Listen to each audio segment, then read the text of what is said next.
सच्चा प्रेमी कैसा होता है? आपका प्रेमी आपके पास अगर सच्चा है, प्रेमी तो आपका मुरीद या प्रशंसक बनकर नहीं आ सकता। आपका फैन बनकर आ सकता है।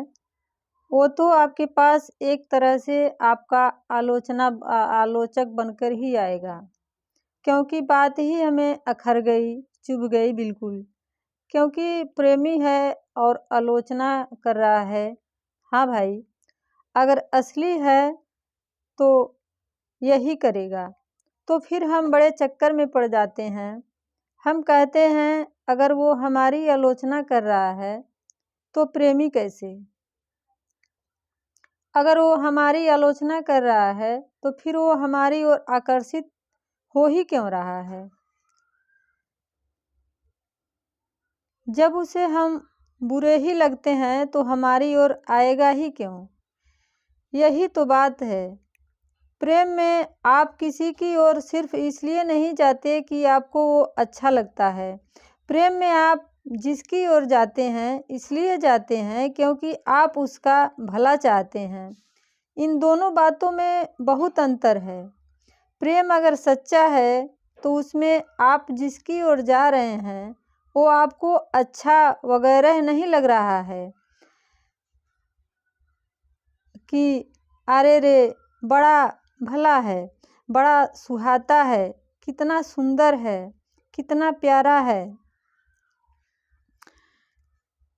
आहा हा, ये सब नहीं। प्रेम में तो आप अच्छी तरह जानते हैं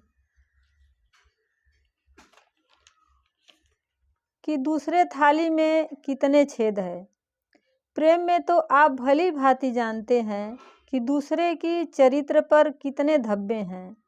प्रेम में आप भली भांति जानते हैं कि दूसरे के मन में, आचरण में कितनी कमजोरियां हैं। फिर भी आप उसकी ओर जाते हैं। क्यों जाते हैं? राम जाने। सांसारिक दृष्टि से देखें तो प्रेम का कोई कारण नहीं होना चाहिए। सच्चे प्रेम का। झूठे प्रेम का तो कारण है। झूठे प्रेम का कारण ये है कि दूसरे की ओर जाओगे तो सुख पाओगे, दूसरे की ओर जाओगे तो दूसरों को भोग लोगे, मजा आएगा। सच्चे प्रेम तो आप जिसकी ओर जा रहे हो, आप भली भांति जानते हो वो कितने पानी में है। खूब पता है आपको, आप जिसकी ओर जा रहे हो, आप जिसके संबंधित हो रहे हो, उसमें लाख दोष है, लाख विकार है, फिर भी आप उसकी ओर जा रहे हो। तो हमारा साधारण संसारी मन झंझट में पड़ जाता है। एकदम सकपका के पूछता है तो फिर उसकी ओर जाई काहे को रहे हो, जब पता है उसमें इतने विकार है। राम जाने। यही तो प्रेम की बात है। प्रेम में आप दूसरे की ओर इसलिए नहीं जाते क्योंकि उसकी वर्तमान स्थिति आपको सुख देगी।